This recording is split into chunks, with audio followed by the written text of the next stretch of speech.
Welcome to the True Demon Lord show. I am, of course, the True Demon Lord Franco, and today we're going to be looking at the Scintillating Legion detachment, which is our mono Zinch detachment specifically. So we just got our four new detachments in the Gruntmas calendar. Um, we spoke about this in our live stream as we did a live reaction to them, but now we're going to actually give you more of a deep dive into each of these attachments. So I'm going to start with Zinch because it is my favorite. Zinch is my favorite god, and my favorite way to play demons. And it was the one I was most excited for, and I do really like the detachment. I think it's cool, it's fun, and I think there's something there. I think there's some real potential if you can get the most out of it. So we're going to give you a deep dive as we just talk through the enhancements, the detachment rule itself, the stratagems, and some of the key units you want to be taking when running these lists. I'm running this detachment, and just give you some idea of some good combinations, and essentially just some ideas on kind of the best way to run this detachment. And then we are going to do a part two, but that will be available to members only. So if that's something you're interested in, the low price of $2.99 a month, you can become a true Denizen member where you will get more access to more content, more strategic analytics style content to do with demons from myself, whether that be me running through games I've played and just giving you a start to finish kind of mini battle report type of thing where I just took you through every decision I make, as well as a whole host of other, which further going down the line, more strategic and that type of content. Kind of like a ish coaching type of thing, ish kind of. You also get some other benefits like earlier content, voting in the type of content we do, etc., as well as a more direct line to myself.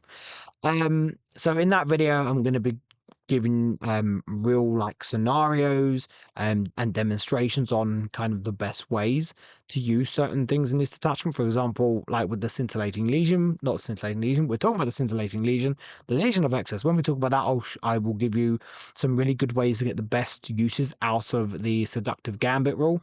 And then in this one, I'm going to show you some of the best ways to use some of the stratagems in this detachment. So if that's something you're interested in, go check that out. Otherwise, if you really like this content, consider giving us a like and subscribe. We are not far off 1,000 subscribers, which is insane. We've been doing this for about 8 months now, give or take, a few weeks. So to almost hit that under a year within the first year, it is amazing. I appreciate all the support I've been given, and look forward to hopefully just helping more and more demon players, and that's what this whole channel is about. So let's stop rambling on and let's get into it. So, like I said, this is the detachment I was really excited for. It was the one I was really hoping was going to not even just be good, but actually be fun and have play, right? And I feel like that's been hit. I feel like we really got something good with this. I feel too many people are too critical early on about it because there is a drawback of, potentially giving your opponent some good uses or some good essentially your detachment rule benefits your opponent a little bit as well. But I think that's because people just aren't looking at it from the tactical side. And we're going to go into that more deep. So you start the game with 3 flux tokens, and these can be represented by dice or tokens or whatever. I have really cool like Zinch poker chips that I got with the Silver Tower set that came out like 10 years ago. And they've been sat in my drawer for ages, so I finally get to use them, and they've been quite cool to use already. So you get 3 tokens. You can use these tokens. You can spend 1, and it will allow you to reroll a hit roll, wound roll, saving throw, advance roll, damage roll, or hazardous test. So I do think one of these, the most kind of use you're going to get out of that is definitely saving throws, because again, that just it makes you more resilient. You're rocking 4-up invulns on pretty much everything if you're running pure Zinch. And so 4-up invuln with some rerolls around, very good, especially on your Lords of Change. But also rerolling a hit roll or wound roll here and there is also pretty good. Um, anytime you do spend a token, you do hand it to your opponent. So that is the drawback, the downside of it. And they can use the token to reroll an advance roll, hit roll, wound roll, or saving throw. So they don't get as many options as us. They lose a damage roll, they lose the hazardous test roll. The hazardous test, meh, you're not really going to be using it much on that, but not giving your opponent a damage reroll for free is really good, because that would be scary on things like rail guns, lance cannons, etc., etc. That would be quite worrying. Of course, your opponent's still getting a saving throw, I think, is again where they're going to get the most use out of it. I played against one of my friends, a very good Necron player. He was playing Star Shatter. And in one phase, I think it was my shooting phase, we threw like 9 tokens between both of us, because when your opponent spends the token that they've got, they give it back to you. So you're just throwing tokens at each other. You can also use these tokens and spend them to enhance certain stratagems, which I think is where you're getting the best use out of them. I think this is the strength of the tokens, is getting the better versions of certain stratagems, because especially at least one of them, the token version, or the version where you also spend a token to use it, very, very strong, very strong. So, the thing is, right, the thing with flex tokens is too many people saw the negative side of thinking, oh, well, you just spend them all and you give them all to your opponent. And yes, if you're taking all 3 of your tokens very early on in the game and spacking them all in one go, you're going to give them to your opponent, and that's not good, especially certain armies and certain lists. The idea with these is you need to be patient, you need to be strategic, you need to be 3 or 4 steps ahead of where you are, the plan. Almost like a Zinch detachment. This is why I love it so much, because it is very Zinchy. So the key to using these is have an idea in your head where you're going to use them. Don't just think, oh, I missed, well, you'll just use a token and reroll one of the hit rolls. No. Your damage is not. This is the thing, right, with the Zinchy damage, the Zinch list. Soul Grinders aside, because Soul Grinders are hit and miss depending if you need bases or not. Soul Grinders are good and they do benefit from this detachment. But Soul Grinders aside, like, Lords of Change will put out a good amount of damage, but it's not going to be smash a big thing to death type of damage. It will be kill a good small unit to death, or take a chunk out of a mid-sized unit, or potentially kill a smaller vehicle or monster, or kill it if you get lucky enough. Like, damage rolls, you're never really going to be using this on damage rolls, because aside from Soul Grinders, again, the most of your damage is going to be is D3. So, to be honest, like I said, these tokens you're going to mostly use on saving throws. You may also use them on wound rolls here and there if you really need to kill something. Say you draw Assassinate and you just need 1 or 2 more wounds to get through to try and kill a certain character, then you can use them. You just got to be logical when you're thinking about them. You've essentially got to think, before you spend a token, how advantageous is it for me to give it to my opponent? Because, of course, if you reroll wound rolls, they can immediately use those tokens you give them to then reroll saving throws. So you've got to think, like, sometimes maybe if they've already got a token or 2, and you've put in, say they've got 2 tokens and you get 4 wounds through on something, and you think, okay, they're on 4 in one, they're going to fail 2 on average, they can use both tokens to reroll both of them.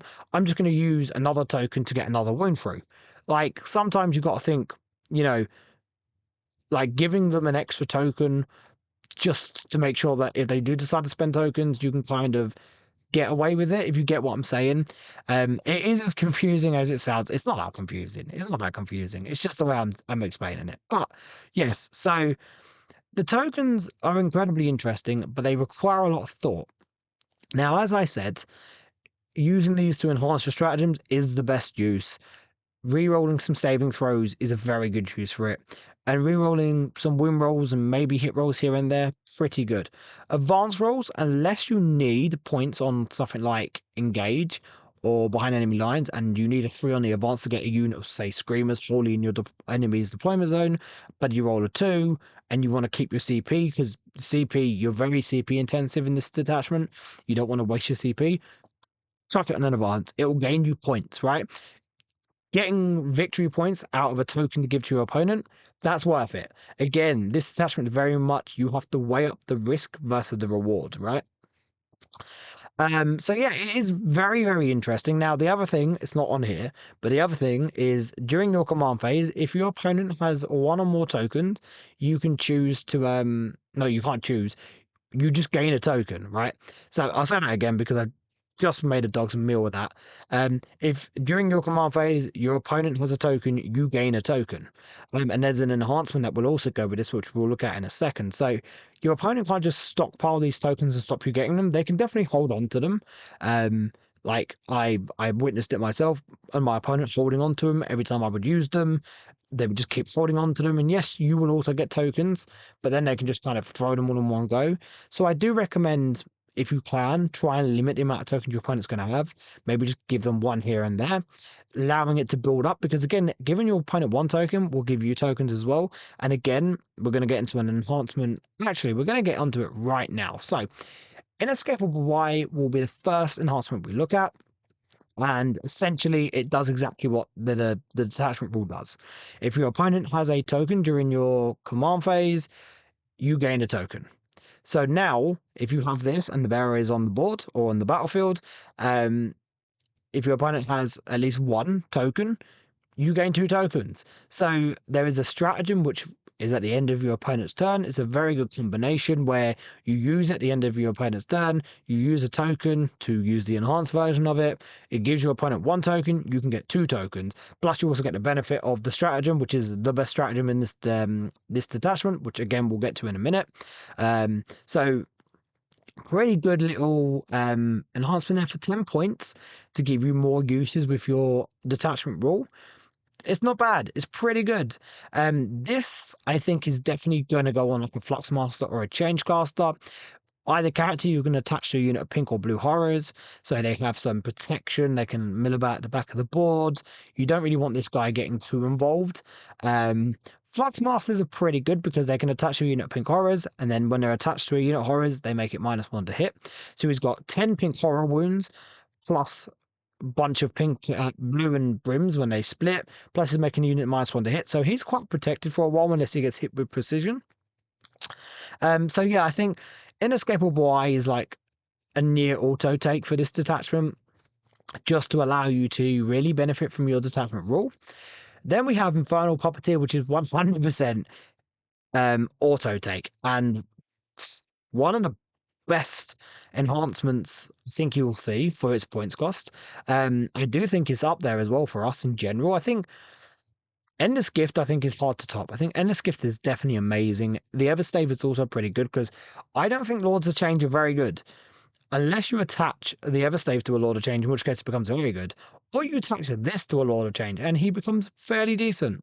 So this lets your you have to put it on a Tzeentch monster character, so a Demon Prince or a Lord of Change. You're not putting it on a Demon Prince. It's always going on a Lord of Change. So this lets you, in your shooting phase, pick one of your Tzeentch units within 9 inches of the bearer, and then you can select one model in that unit and measure the range and line of sight from one model in that unit for the bearer's shooting attacks. So you can have a unit of blue horrors, string them out, have one guy just within 9 inches of the Lord of Change, pick that unit for your puppeteer unit, and then pick a guy on the other side of the unit and use your range and line of sight from that model. So this allows you to just keep your Lord of Change in a really safe spot and using your other units to just get that line of sight and range from. So this is really good because the thing is about Lord of Change, they're not that tough. T10, 18 wounds, 4 up in run. There's enough big things in the game that will just kill that easy. So with a Lord of Change sat behind walls or in really safe positions, and just shooting through other units just ups the value of that Lord of Change, because you're now going to get a lot of use out of him rather than him having to come out, reveal himself, shoot something within 18 inches or 12 inches, and then die. This guy can just keep going as long as you've got the units to spare. So really, really good. And then of course you look at that with his shooting of the Bolt of Tzeentch, 9 shots at strength 10, -2 D3 damage. Plus you can take either sustained D3, lethal hits, or ignores cover. You're always going to sustain D3. Let's be real, it is just infinitely the better option. Unless you're shooting at like three dudes in cover that are like 2 wins apiece. You may go ignores cover. I doubt it. Um, then you can also have 6 shots with the Rod of Sorcery, which if you're taking this, you need to take the Rod of Sorcery over the sword, which, as I said, gives you 6 shots at strength 9 -1 D3 damage. So this guy, you know, chucking out a good amount of mid-range damage, and being able to just sit behind terrain in safe positions for most of the game, just gets a lot of value out of him. And for 10 points, this enhancement is 10 points. That's insane. Blue horrors are very good uses to get to combine with the Lord of Change here, because they can already start in the middle of the board. You can get them, advancing up early on, because the unit of horrors, or the unit you're shooting through, isn't shooting. You're still shooting with your model. You're just measuring line of sight and range from a model in that unit. And I just want to double read this quickly, because I'm thinking, can you still use them if they're tagged up in combat? Each time the bearer is selected to shoot, you can select one other friendly Legionnaire demonic Zinj unit within 9 inches of the bearer. If you do, when selecting targets for ranged weapons equipped by the bearer, you can measure range and determine visibility from one model of your choice in the selected unit. So since that model you're selecting isn't actually shooting, you're just using range and line of sight from it, even if a unit within 9 of the Lord of Change is stuck in combat, you can still use one model in that unit to get range and line of sight shooting. That's really, really good. And again, it's going to have another combination with the stratagem that we're going to get to very soon. So as you can see, all these ideas are already pouring out my head. But Infernal Properer is auto take on a Lord of Change for the Zinch detachment for Scintillating Legion, 100%, just for 10 points. It's insane value. Then we have the Neverblade. So the Neverblade is interesting, and it definitely has. So there's two characters here. You either have a winged demon prince, of course, a demon prince of Zinch with wings, or a Lord of Change, but instead of the Rod of Sorcery, you're taking the sword, as his like secondary weapon. So the Neverblade will increase the strength of the bearer's melee weapons by 2, the attacks and AP characteristics by 1, and then also give the bearer +1 to hit. Now, it depends what you kind of want here. The Demon Prince of Wings will just be the better combat option, because he will now have 7 attacks, a strength 10, -3, 3 damage, and then, like the Lord of Change can with his shooting, this guy can select either sustained hits 1, lethal hits, or precision every fight phase. Once per game, he can give himself 3 extra attacks, like going to like a rage mode, and he already hits on 2s. But he does get the +1 to hit because of the enhancement. So, of course, that won't affect his hit roll standard. But if your opponent has a -1 to hit, then the +1 to hit from the Neverblade will just cancel that out, and you're still hitting on 2s. So, that just makes this guy an absolute missile for 200 points. That's not bad. That's not bad. He's really, really punchy. Now, you can instead decide to go with another Lord of Change.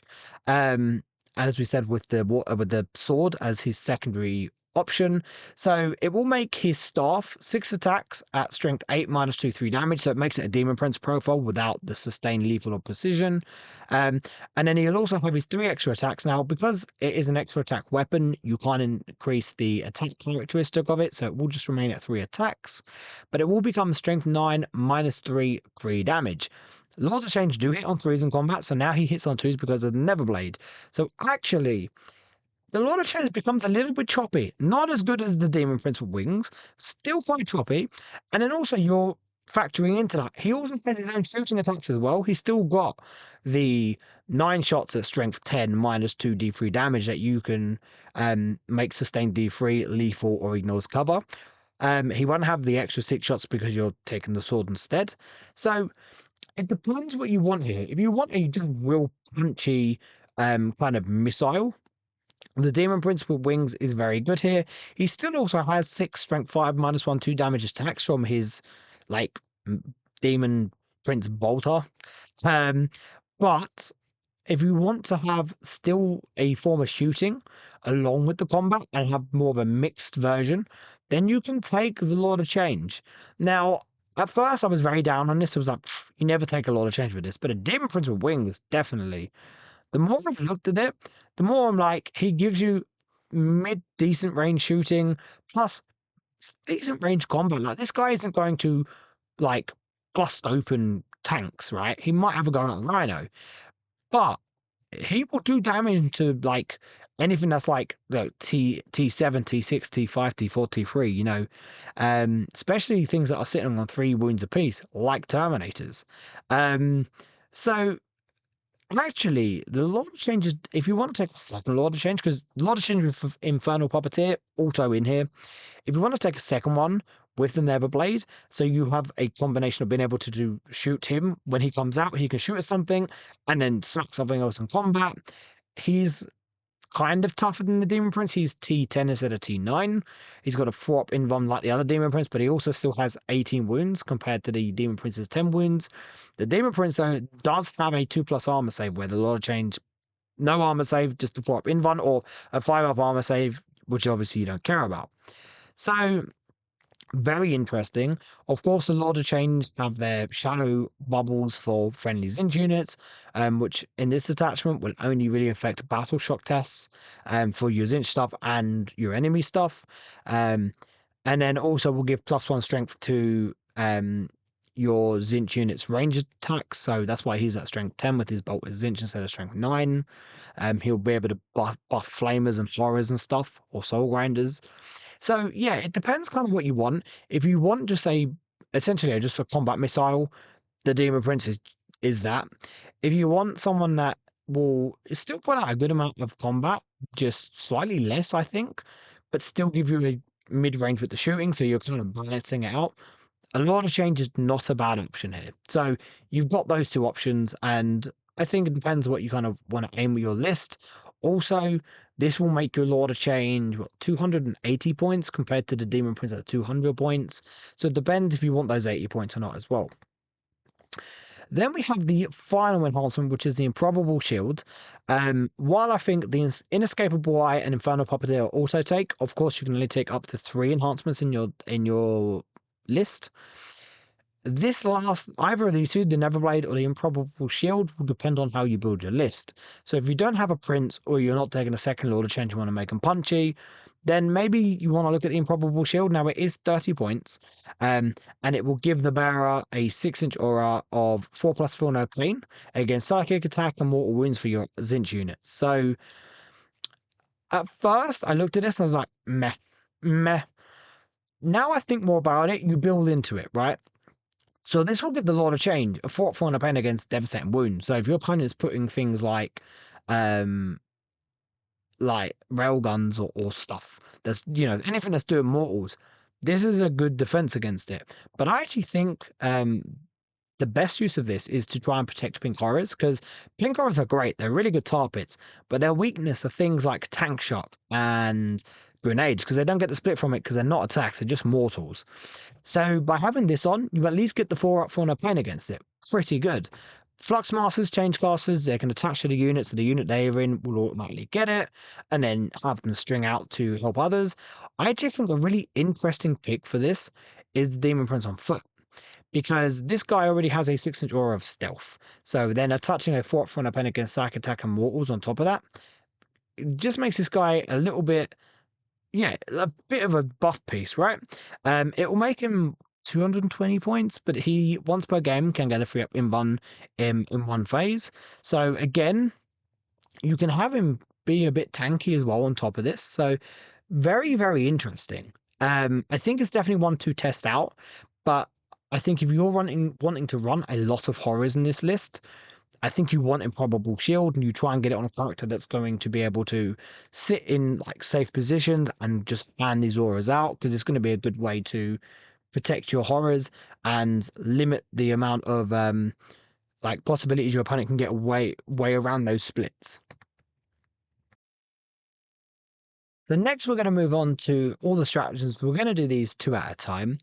So we're going to start with Impossible Eclipse. So this is a weird one, because I feel like it definitely had more uses, or potentially had more things it kind of pricked.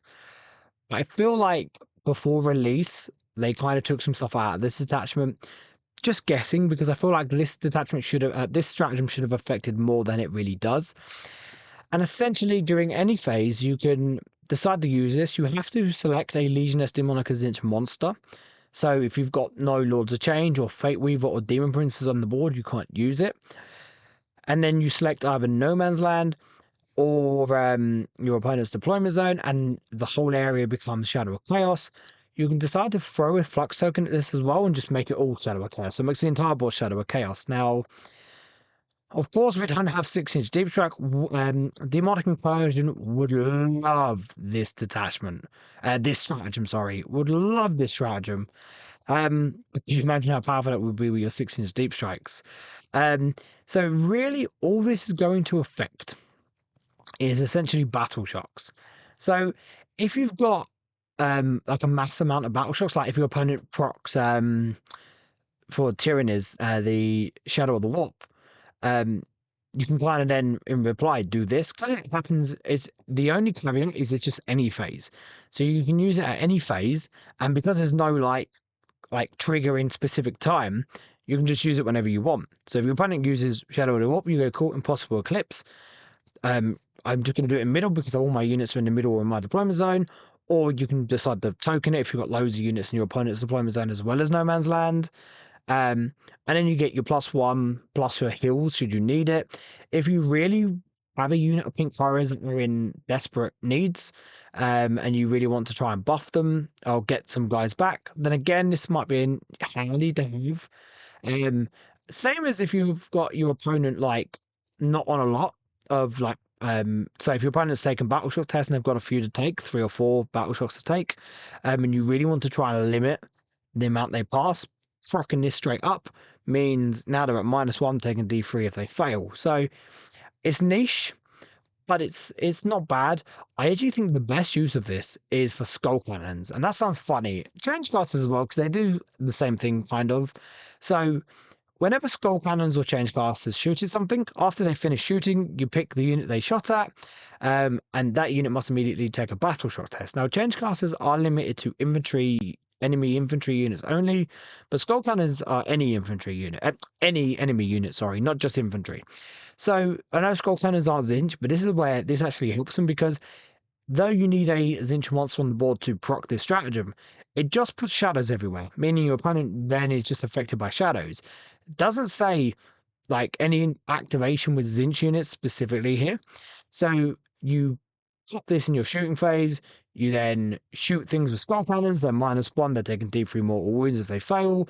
Also, they can't now use stratagems on those specific units. So if you've got a unit, say 6 screamers, and you've got a rhino or a specific type of vehicle or monster on like 6 or 7 wounds, and you want to kill it, you've got to bring it down or something. You want to get these 6 screamers straight in, but your opponent's got a really good combat unit or a lot of OC that they can kind of tag the unit down, take an objective with nearby that they're going to heroically intervene with.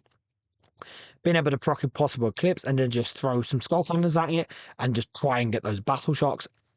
Yeah, it's quite nice because now it means because they're battle shocked, not just are they taking D3 mortals for the shadows, but now they can't use stratagems on that unit. So you can really, it's niche, and you're going to find this with a lot of these stratagems in this detachment.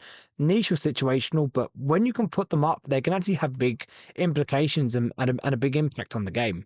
So yeah, I think it has its uses. It's just limited. I think in a 5-round event, unless you're building the skull cannon tech into this, which I think is definitely viable. If you're not taking skull cannons, then you might use this one game once in 5 games at an event.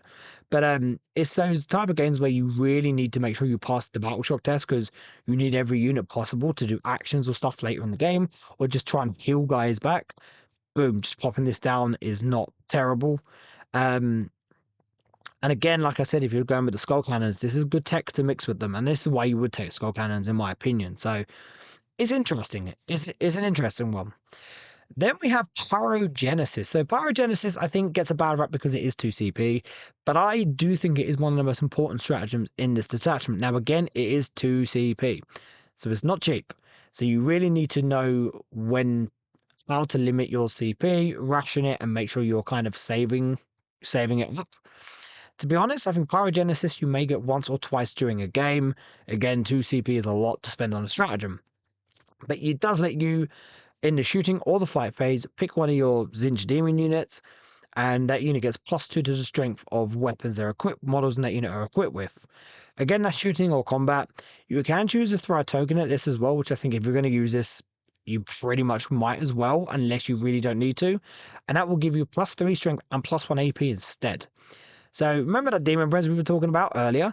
He's now strength 13, -4, 3 damage.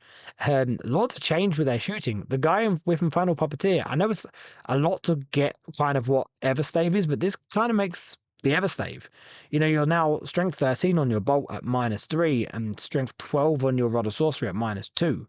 Plus, you don't even have to see the unit. You just need to be within 9 inches of one of your Zinch units and use the line of sight and range of them. So, yeah, like this is pretty good. Flamers don't hate this either because they have um the strength, they're strength 4, they're strength 5 within range of a lot of change, strength 8 if you proc the big version of this at -2 ignore cover. A unit of 6 with an exalted flamer, do love this as a lot of d6 torrent shots at strength 8 or strength 9 at -2 and ignoring cover. So actually it makes the flamers output on that big 6-man actually really good. Again, it is 2 CP. Now, if you have Fate Weaver nearby the unit you use it on, if you beat the battle row number, you'll get CP back, so you can kind of make it pseudo 1 CP, but you can't rely on that, right? So never rely on that happening unless it's early game, and even then, you can still roll 1s and 2s. But yeah, so I do like this. I do think it is a very important stratagem, but it's going to be for that big go turn, or in a desperation of something really needs to die, because again, CP are very valuable in this detachment, as they are in armies in general, but you've got a good few very good stratagems where you really need the CP. This, you know, being 2 CP, you can't just use it whenever you've got 2 CP. You've got to think, do I need other stratagems? Do I really need this? So yeah, and also when you're using this, don't always use the token because you feel like you want to make it better. If you're already winning something on a 2 or you're already winning on a 3 and Pyrogenesis would not make that better, is it really worth a token for just 1/8 extra AP? Depends. It depends what you're shooting with or attacking with, if they're getting some kind of armor contempt or cover or something like that. So you've got to weigh up the options. Like we said earlier, risk versus reward, right? You don't just want to give away a token for the sake of giving away a token. Next, we have Fateborn Nightmares. This is your move through walls stratagem. All 4 detachments got this, which is great. I'm glad if we were losing 6 units Deep Strike, at least we got something to make up for it. Being able to pick one of your units in the movement or the charge phase, so you can use it in both, which is really nice. And just go through walls with it makes this, that is a very key stratagem to have. Now, this is great on that Demon Prince we're talking about, because you can just line him up behind a wall, set him up in range of an objective or 2, and just go, cool, put an important unit there, I'm going to kill it. Also, it just makes him like less susceptible to just being stuck, because again, if your opponent's on an objective behind a wall, this guy just flies up in the charge phase, boom, 1 CP through the wall. It's pretty good. Also good on your Lords of Change and Fate Weaver if you want to get a bit more flexibility with them. If you really want one to go up to an objective, especially the Puppeteer, where he was sitting behind a bit of terrain all game, and then late game just move through it, take an objective, hold it. If Fate Weaver really wants to get line of something, be able to use it. Also good just to get extra range for shooting and that. And then also, I mean, this is a bit more of a niche use for it, and it's bad that we even have to say this, but 6 Screamers with a Fate Skimmer, which I don't recommend because the Fate Skimmer just doesn't give enough to the unit. He gives them a one free, once per game free up and down, which is good. It's nice. But we do have up and down in this attachment anyway. And then he gives the unit lethal hits. But with with Screamers, like lethal hits, if they were hitting things that were like T5, T4, T3, like you don't care. You're strength 6. If you're hitting a vehicle, Screamers now have anti-monster, anti-vehicle 4+. So now actually there is very little value out of that lethal hit. So, I mean, the point of this is saying that the skimmer, the Fate Skimmer, is mounted. And before, you would have to move him around the wall while the Screamers could just go through walls, so he slowed them down. So if you're running that combination, you can run them together.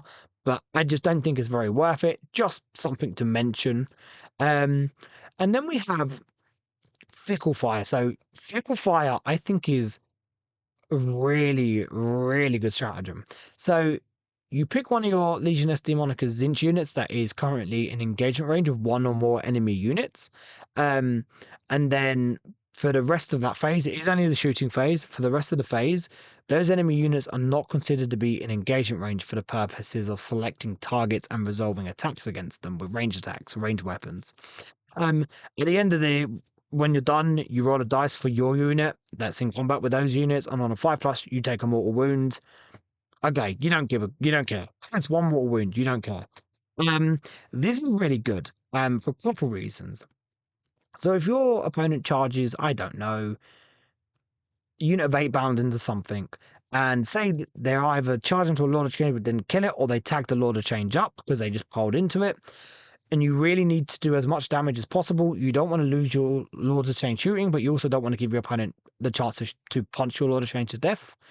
You can still get your Lords of Change shooting, whether it's into the unit of like he's in combat with themselves or as something else, and then using other things like Fate Weaver, another Lord of Change, Flamers, horrors, etc., soul grinders. They love this. They can now shoot into combat, and because warp gaze for a soul grinder is normally blast, because the unit is just not considered to be in engagement range, you can fire a blast weapon at them. That's really good. I mean, if a soul grinder is in combat as well, you can still use this to shoot at them with the blast weapon, because again, the unit is not considered to be in combat. So that's a really, really good way to just get around being tagged up. And just being able to maximize your shooting, especially I was going to say if it's a unit of flamers, but flamers can fall back and shoot anyway. Fine. What I do like this on, which I feel like hasn't been spoken about really, is if your opponent charges and they end up going into, say, your Demon Prince, which is your combat guy, right?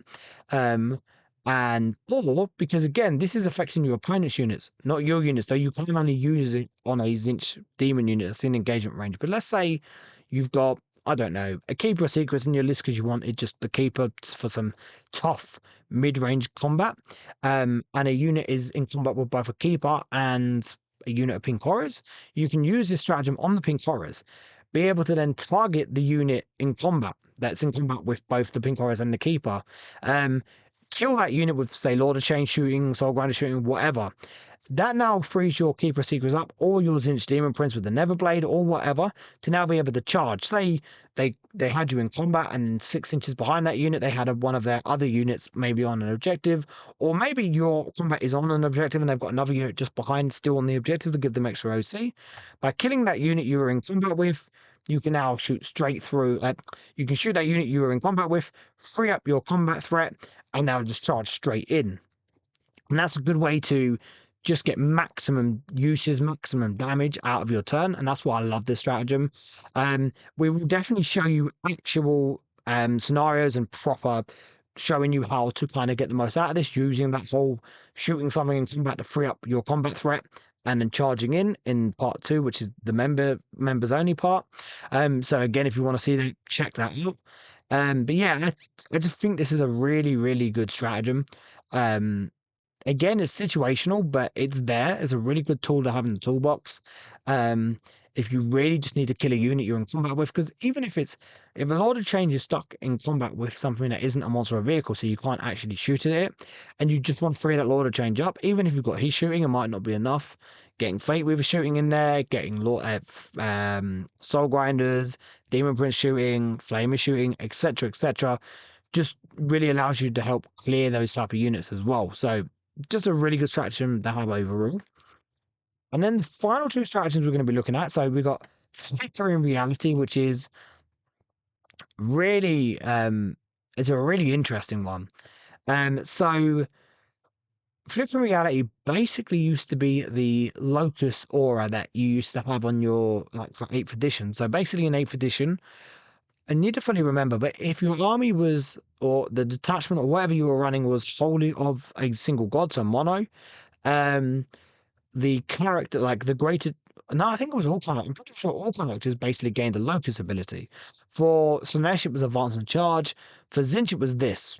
So you select in the fight phase, just after an enemy unit has selected the targets, you pick one of your Legiones Daemonica Zinch units that was the target of one or more of those attacks, and you roll a dice.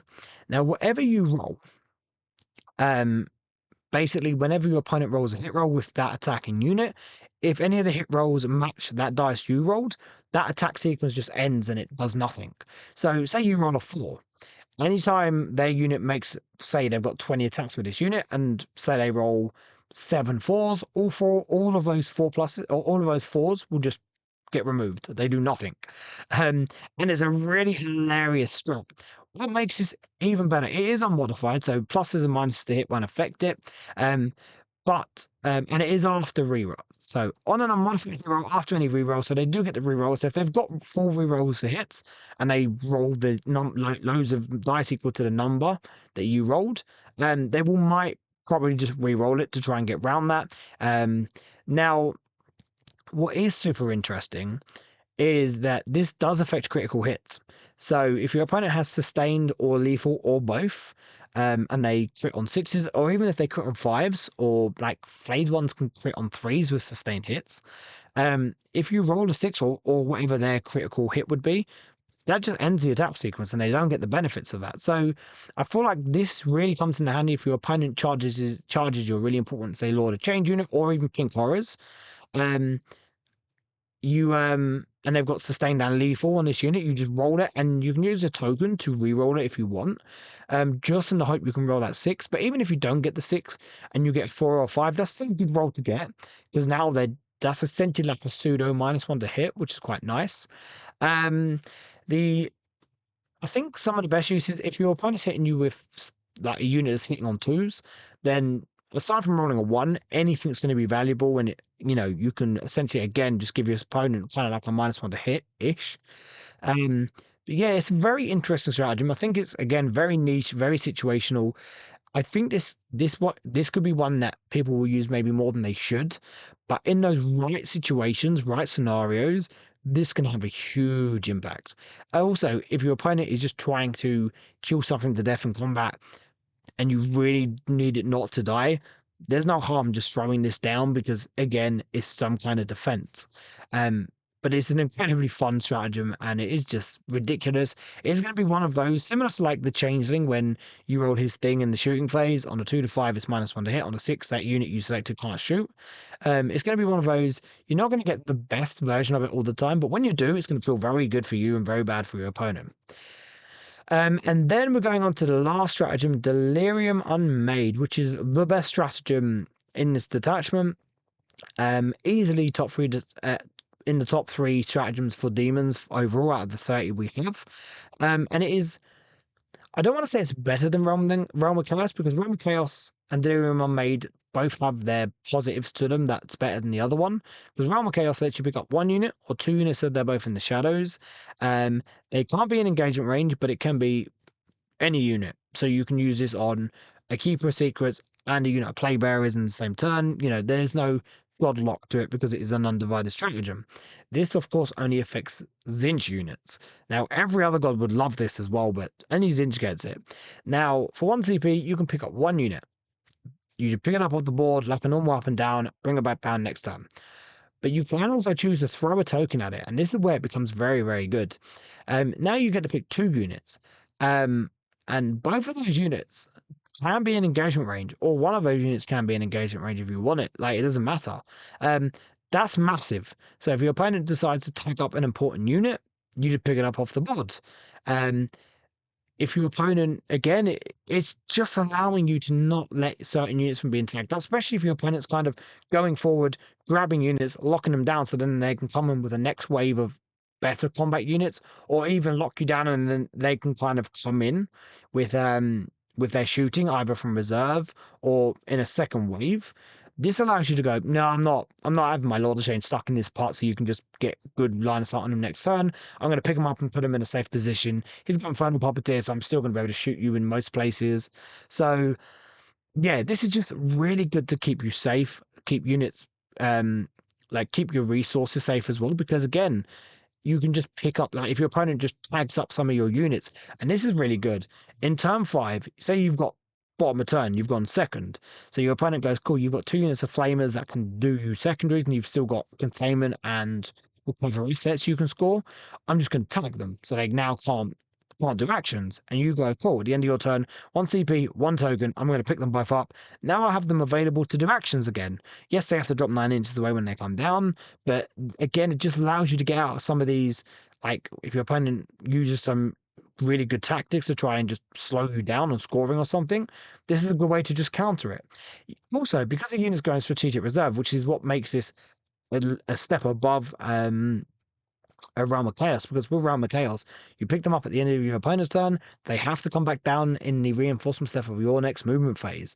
With Delirium Unmade, it's just strategic reserves, which means they don't have to come straight back down. They come back down whenever you want them to. So you could pick a unit up in turn 3 and bring it back down in turn 5. And this is really good for the scoring game, for the late scoring game, especially if you've got bottom of turn. Especially if your opponent kind of forgets their own reserve as well, and they don't really keep up on what's in reserve. This can catch people out as well. So Delirium Unmade is really, really good. The other really cool interaction with this is at the end of your turn, the end of your opponent's turn, you use this, you throw a token at them. That then gives them a token. They're not going to have any chance to spend that token before your next command phase, which now means if you've got the eyes strat, the inescapable eyes enhancement, now you'll be able to get two tokens back. So if you really want that extra token for your next turn because you're going to need it, this is a good way to just give your opponent a token, get basically an extra token in your next turn. So again, there's some really good little plays there with it as well. So that's the enhancements and the stratagems and the detachment rule. Last thing we're going to look at is just some of the key units you're going to want to be taking in your lists. A lot of change with the Puppeteer is auto take, a Fluxmaster / change caster with the inescapable Y as well. I think is just auto take. Being able to get those extra tokens just allows you to keep a foot up on your detachment rule, and still have the good resources for your good versions of your stratagems. Like we said with the Lord of Change, just the amount of value you can get out of that guy by just staying hidden and using his shooting every turn is very, very good. Fate Weaver, I'm not the biggest fan of Fate Weaver, but I do feel like he just gives you too much like Zinch focused buffs, because he's given you, whenever you use a stratagem on a Zinch unit within 6 inches of him, you roll a dice, and if you beat the current round number, so if you do it on round 1 and on 2+, if you do it on round 2, 3+, etc., you get 1 CP back. In a detachment that's going to be quite CP hungry, as you can see from these stratagems we've just spoken about, that's a nice little bonus to have. He also gives you a, looking at the best profile, because I don't really look at the mini profiles, 6+ D3 blast shots at strength 9, strength 10 within range of a Lord of Change, -3 D3 damage shooting, so, and 24-inch range, so you can have both him and a Lord of Change sat basically in good, safe, hidden positions, just lobbing shots out from behind walls and being quite hard to deal with. And they're not world-ending shots. Actually, Fate Weaver shots are not the best. They're not as good in practice as they are on paper, but also being able to have him and the Lord of Change just stay safe for a lot of the game and just be able to throw these almost untouchable shooting out is just really good. The Winged Demon Prince with Neverblade is also a very good option to take if you want that kind of combat punch. Also, the option to take a Lord of Change with the Sword and Neverblade is also an option if you want to have more of a mixed shooting combat platform. Not bad either. Blue Horrors and some Pink Horrors as well, I think, are very valuable for this. Blue Horrors really help with your Puppeteer and early primary. Pink Horrors are just really good targets, using them to tag and drag opponents down, while also be able to hold objectives, because I do think primary will be a little bit of an issue with this detachment. I do think an Exalted Flamer with 6 Flamers as well is a good option, because the Exalted Flamer gives them assault. So they move 9, they can advance. You can use these guys to use Puppeteer with the Lord of Change, while also getting, 6d6 strength 4 -1/1 damage, or 6d6 strength 5 -1/1 damage if they're within 6 inches of the Lord of Change. Current shots, very good. The Exalted Flamer also gives you 2d6 at strength 5 -1/1 damage, or strength 6 -1/1 damage within range of a Lord of Change. Using Pyrogenesis on them with a token, as we already spoke about, is pretty good. The other thing the Exalted Flamer does is after he hits I think is it just infantry or is it non-monster, non-vehicle? I can't remember if it's just infantry or non-monster, non-vehicle, but basically you run a 4+ after hitting a unit with your shooting. And on a 4+, that unit minuses 2 to its movement, advance, and charge rolls. So it's a nice little bonus to have. He's also got like his 3 strength 9 -3 damage shots, which will become strength 10 within range of a Lord of Change. If you don't want to use the flamer profile on him, 18-inch range. Just another option there. Gives you a little bit more shooting if you need it at mid range. I do think 6 screamers as well are fantastic. I've been running 2 6s and a 3. I think I'm going to end up running 3 units of 6. They move 14. They're beasts. They fly. If they move over units, they do a mortal per screamer on a 4+. Like you roll 6 dice, every 4+ will do a mortal, for example. Plus they've got 3 attacks each, hitting on 3s now, so they can actually deal with normal units. Strength 6 -2, 2 damage, anti-monster, anti-vehicle, which definitely shores up a weakness in this list. Be able to, do a good bit of damage, take a chunk out of something with a Lord of Change, maybe Fate Weaver, and then finish it off with Screamers is quite nice. And then the Changeling, because he's just fantastic, good backfield objective holder. If your opponent wants to target him, has to take a battle shock test, otherwise they can't target him. That includes combat as well, not just shooting. So if your opponent drops in your backfield, they're obviously going to be -1 because they're in your deployment zone, which is your army Shadow of Chaos. They'll take mortals if they fail it. If they charge him on an objective, they fail the battle shock test, they're OT 0. So now they don't hold the objective, you still hold it, they can't touch this Changeling. Really good. And then in addition to that, he gets to at the start of your opponent's shooting phase, pick a visible enemy unit within 12 inches of him, roll a dice. A 1 will do nothing, but 2 to 5 makes it -1 to hit. He already has stealth, so if they're targeting him, I guess it will cancel out a -1. But then on a 6, that unit cannot shoot. And when that does happen, my god, is that a good feeling. And then some alternate units you can take from other gods. I think Beast and Nurgle are quite good to show up your midfield primary issue you might have with this detachment. Units of 2 beasts, that's 18 wounds at strength at toughness 9. No, it's not. I lie. It's 14 wounds. It's T9, 7 wounds per beast. Fire up Invan, and if your opponent at the end of a phase hasn't killed a beast but wounded it, it just goes straight back up to 7 wounds again, which is pretty good. Same Plague Bearers as well for the backfield to stick here and then move up to the middle, or just a deep strike in the middle. Not a bad option to have. I know we're being blasphemous here. We're talking about taking Nurgle in Zinch, but the option's there. Skull Cannons as well, like we've already spoken about. Skull Cannons are pretty good options to take, especially if you're combining it with the Eclipse strat. You can get some nice uses out of it. It also gives you some more kind of chip damage that you can use. So yeah, just overall some alternate options. A Keeper of Secrets might be not a bad little combat and tough option to have. Again, holding objectives with her, not terrible either, and protecting the midboard. So like the cool thing with these new detachments is you're not locked into just holding, just taking that specific god's units. You can kind of mix and match to fill up any gaps. You just don't get the benefits from the detachment for those extra units. So overall, I think this detachment has a lot of play. It's got a lot of uses. I do feel like it is being slept on a bit, but the potential is definitely there. It's going to require a good amount of thinking, patience, strategy, and I think just a lot of practice to get this list to where you want it, and the right list. I feel like this detachment will definitely struggle if you just take a kind of under-optimized list. You need to really make sure your list is good. Again, requiring a lot of reps, a lot of practice. But overall, I love this detachment. As a Zinch nerd, this fills my heart with joy, and it is incredibly fun to use. So if you want to use it, if you want to just make a fun list to like a friendly game with a friend, this is fun. Throwing tokens at each other, getting your opponent involved in what you do, it is just fun. So yeah, so that's it for part 1. If you want to check out part 2 and you're not a member, maybe consider becoming a member. It'd be very much appreciated. And that's where you get much more of an in-depth tactical analysis, where we're going to show you some actual examples on some ways to get the best uses out of these abilities, stratagems, etc., etc. So thank you for tuning in, and we will catch you all in the next one.